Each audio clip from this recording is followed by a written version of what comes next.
Hello everyone, hope you're having a wonderful day.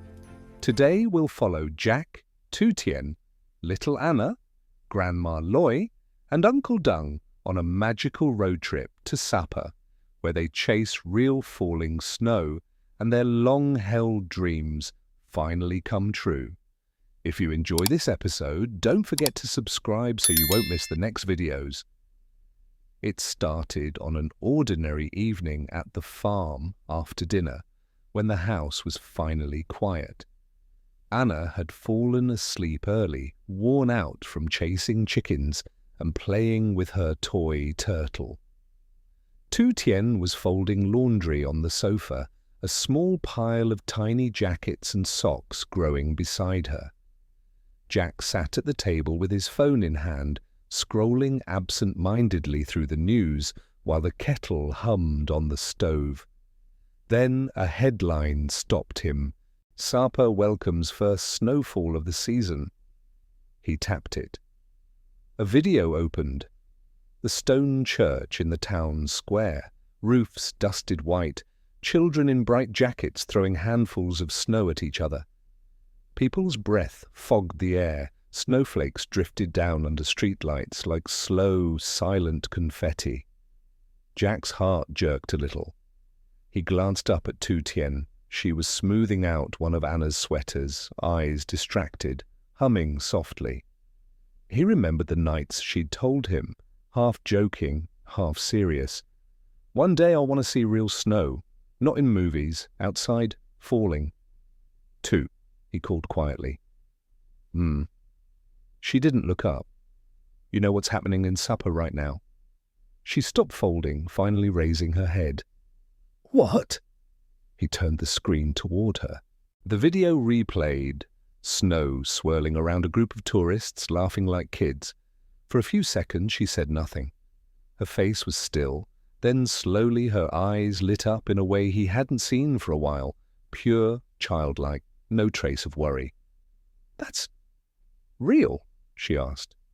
Right now? Today? Jack nodded. Snowfall in the town. They say the next few days will still be cold, might snow more. She stared at the screen like she could climb inside it. I always thought I'd only see that on TV. He watched her.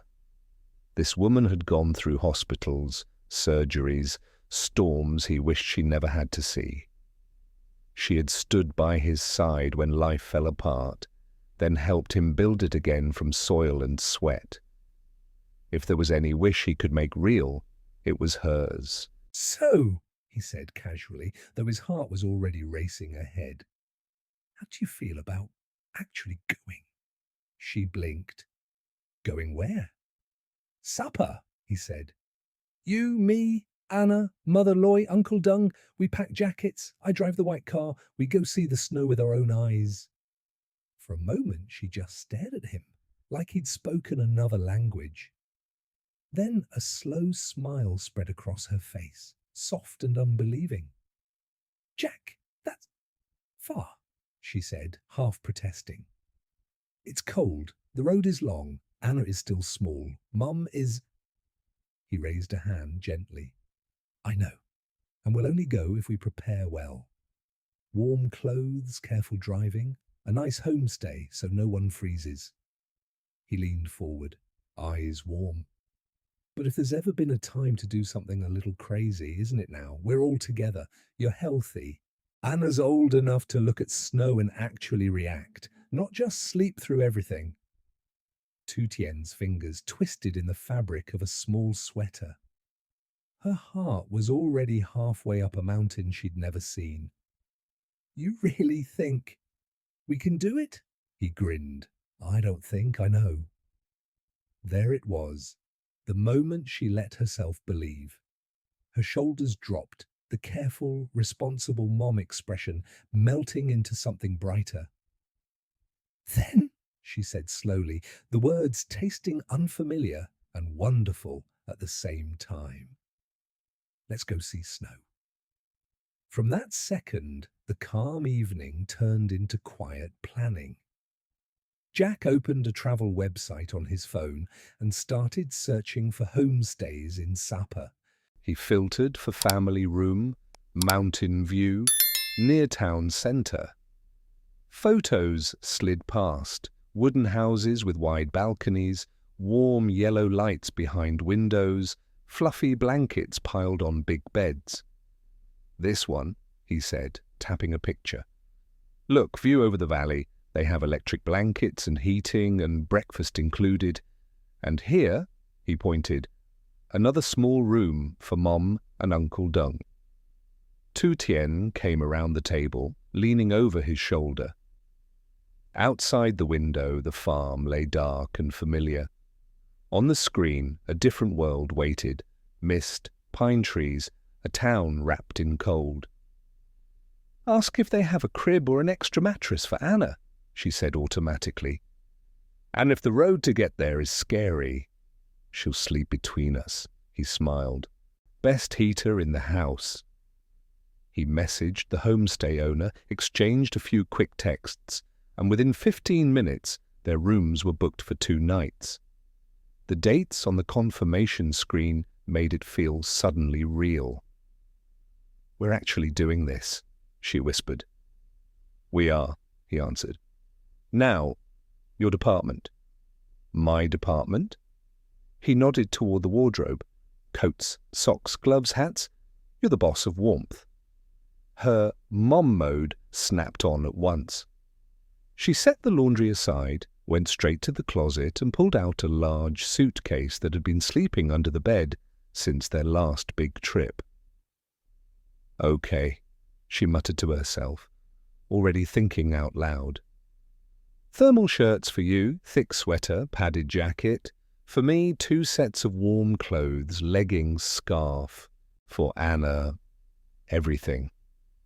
She opened drawers, pulling out tiny wool socks, bright mittens, a fluffy jacket with little ears on the hood. Jack watched from the doorway, amused. "If you keep going, the car will be full before we even add the people." She shot him a look. "You want your daughter to cry in the cold? No jacket for you then." Okay, he laughed. "I'll make space." They worked like that late into the night. Tu Tien rolled clothes, arranged them in layers, made a separate bag just for Anna, diapers, medicine, extra hat, her favorite stuffed turtle. She added a thermos, some instant porridge packets, a small jar of honey, ginger candy in case of car sickness. Jack checked the car in his head. Fuel, brakes, tires, spare, water. He created a list on his phone. Snacks for the road, water bottles, a small kettle they could plug in, power bank, camera batteries. Before going to bed, they called Mother Ly and Uncle Dung. "Sapa?" Mother Ly repeated, surprised. "In this cold?" "Exactly," Jack said. "We'll all freeze together, but we'll freeze looking at beautiful snow." On the other end, they could already hear the smile in her voice. Uncle Dung's excited, "I've never been either," echoed in the background. "If you're serious, we'll come," Mother Ly said. "But you drive carefully. I'll bring ginger and medicine." "Deal," Jack replied. The morning of departure came with a sharper bite in the air, as if the cold from Sapa had sent an early greeting. Anna woke up to a house already buzzing. Suitcases stood by the door. A thermos sat on the table, steam curling from its lid. Jack moved in and out of the yard, loading things into the white car, bags, snacks, blankets, a small bag of toys. When he came back inside, he scooped Anna up high into the air. "Good morning, traveller," he said. "Today you're going to meet something called snow." She blinked, then laughed, having no idea what the word meant, but loving the energy in his voice. Tu Tien adjusted Anna's layers. Inner shirt, sweater, padded jacket, leggings, thick socks, tiny boots. She slipped a hat over her braids and tied it gently under her chin. "You look like a little ball," she said. "But a warm ball." By the time Mother Loy and Uncle Dung arrived at the gate with their own bags, the white car's trunk was packed neatly, 2 rows of seats ready. Jack helped them in, double-checking that everyone had a jacket and scarf. "Last chance to back out," he joked, closing the door. "No way," Uncle Dung grinned. "We're going to see snow before we get too old to feel our fingers." Jack climbed into the driver's seat. Tu Tien settled beside him, Anna strapped safely in her car seat behind, between Grandma and Uncle. The house shrank in the rearview mirror as he eased onto the road. Ahead lay hours of driving, twisting mountain passes, and on the other side of all that, a town wrapped in fog, and maybe, if they were lucky, an entire sky full of falling snow, waiting to greet a little family that had fought hard enough to finally deserve a trip that felt like a dream. The higher Jack's white car climbed, the more the world changed. Flat fields faded behind them, replaced by rolling hills, then long bending ridges. The air through the half-open window turned sharp and cold.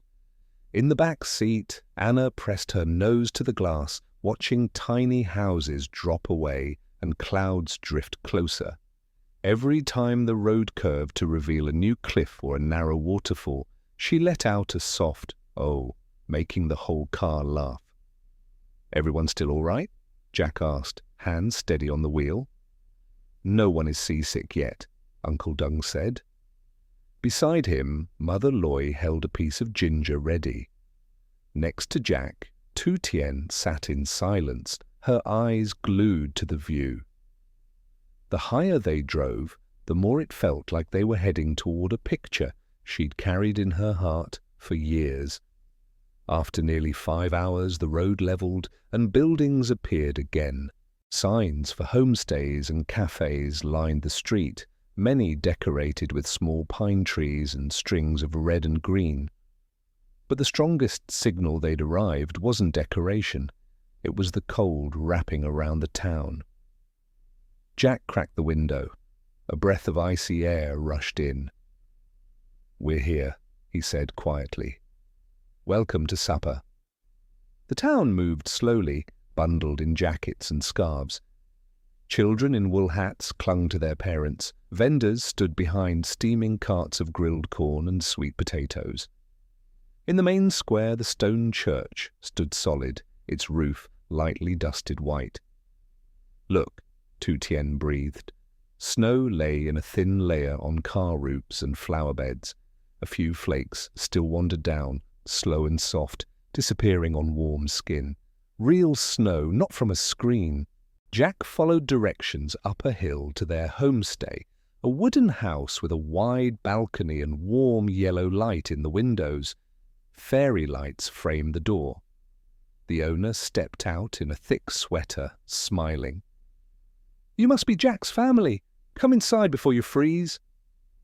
Inside smelled of wood and tea. 2 simple rooms waited, big beds with heavy blankets, electric heaters humming in the corners, a kettle and mugs on a small table. From the window of Jack and Tu Tien's room, the valley opened out.